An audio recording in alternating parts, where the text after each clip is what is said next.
Hello বন্ধুরা, আজকে হচ্ছে রবিবার। রবিবারের সকাল থেকে দুপুরবেলা অবধি আমি কী করলাম আজকেই তোমাদের সাথে শেয়ার করি চলো। তো সকালবেলা উঠে আমি মর্নিংয়ে 2 কাপ চা বানিয়েছিলাম আর তার আগে আমি জল খেয়েছিলাম। বাবা এসেছিলো বলে আমি 2 কাপ চা বানিয়েছি, বাবার আমি খেলাম আর তার সাথে মা বানিয়ে গেছিলো পরোটা। এটা হচ্ছিলো কড়াইশুঁটির পরোটা।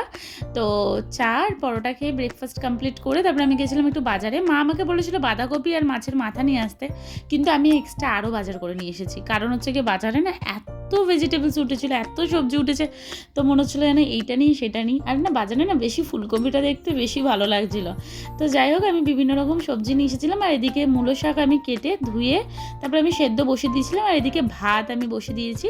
তারপরে মা এসে গেছিলো, বাকি রান্নাগুলো মা একটু একটু করে তারপরে রেডি করছিল।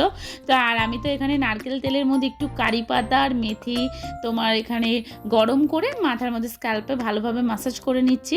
আর না মাঝে মধ্যেই আমি এরকম টুকিটাকি মাখতেই থাকি, কারণ চুলটাও ভালো থাকে। তারপরে তো আমি স্নান করে ফ্রেশ হয়ে নিয়েছি, মাও এদিকে রান্না কমপ্লিট করে নিয়েছে।